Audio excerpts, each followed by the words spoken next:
The Pretty City album, Out the Inside, the naming of that album kind of took a couple of different lives. So we never actually thought of an album name initially while we were recording it, and we actually never talked about it because we were just so busy. Like we were just like going from one thing to the next. You know, it's just all about like recording the album, do it, get out. We had to then go to South by Southwest, and then we were only home for a few weeks, and then we're back to like Europe again. And then it was sort of like, this is the later, like we'll figure it out later sort of thing. And then obviously like the album got shelved. And then we came back to it like a year or more later, and you know, trying to put it together and go, okay, well, what have we actually got here? You know, what is this album about? Like, what does it mean? And I think with previous albums, we always had ideas of like, you know, the albums would sort of be a reflection of what the band was in that moment, in terms of music. So it's like, you know, this is what we sound like. These are like, it's essentially like your live set, like put down on tape. But like, you know, more broadly speaking, like the album name had to kind of reflect where the band's, you know, hopes and ambitions and that sort of stuff as well. So the first album, Colorize, was originally going to be called In Color, because it was the idea of like, you know, in the past you're in black and white, and now this is, you know, the future, you're in color, you know, like the sort of the advent of color TV sort of thing. And that was sort of like the idea behind that. Like this new album is like this, it's like, you know, the stuff before was like these little, you know, shitty home recording demo-y type things. That was like black and white Pretty City, and this is in color. You know, and then I think literally around the same time that we were thinking about that, we thought, oh, we'll better double check. There's like, isn't another album called In Color? And there was, like, I think the XX, like I think their brand new album was called In Color. So it's like, okay, we can't do that. And then it just became Colorize instead, which still fits, because it's kind of like, you know, when you colorize black and white photos. So it had the same idea around it. And then the second album, like, because that album almost got like cancelled so many times, like we had all these plans for it, this is what we're going to do, this is how it's going to happen, and then all those plans just got thrown out the window several times. Like we re-recorded that album like a few times.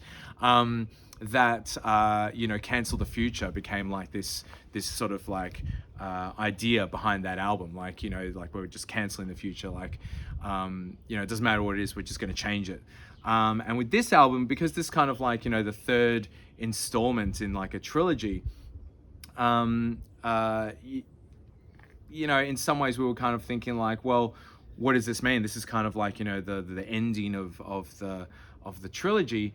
You know, what have we got? And really, like, the thing that came out the most from the, you know, chatting about the songs and about like, you know, where the band was really, it was an album of Hugh's music, where he was really expressing himself fully in a way that I don't think he had done as much in the past. So it was really like, this idea of getting all the feelings out, like getting things out that like you couldn't say, but you could get out in song. And so like some of the ideas that we had, like, so I've got this little doc in front of me of all these sort of ideas that we had around naming the album. So, you know, just a bit of sort of a,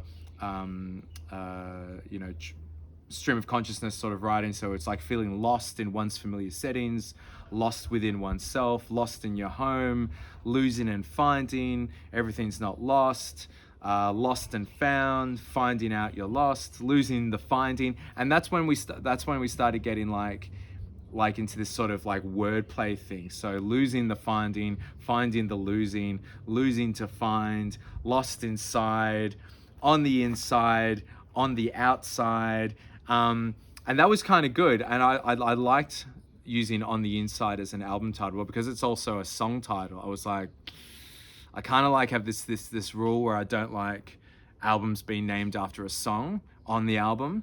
Like maybe a song that's on another album, like that's fine. And Cancel the Future was actually the first line in the song Places to Hide, which opens the third album. So I really like that kind of like, you know, sort of like linking between the albums. But yeah, so I was kind of like, nah, like On the Inside's good, but like nah. But then I thought maybe if we called it On the Inside, On the Outside, you know, like sticking those together, it's kind of like inside, outside, inside thing. That would be cool. And then Drew was like, nah, all I can think of is the Hokey Pokey, you put it inside, you put it outside, and then you shake yourself about, and it was like, nah, can't do it. And I was like, okay, cool, no, that's fair. And then I've got other ideas of like not lost, not found.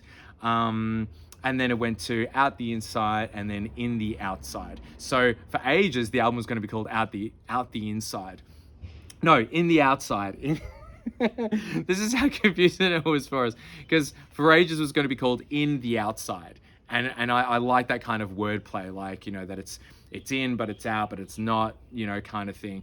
And then we went like, no, like, and then we went back to the songs and we're like, no, these songs are really like, it's an expression of like, you know, inner turmoils coming out, like, so it should be out the inside. And it was like, oh, actually, that makes much more sense. And so we did that. So now the album's called Out the Inside, and that's the story of how we named the album.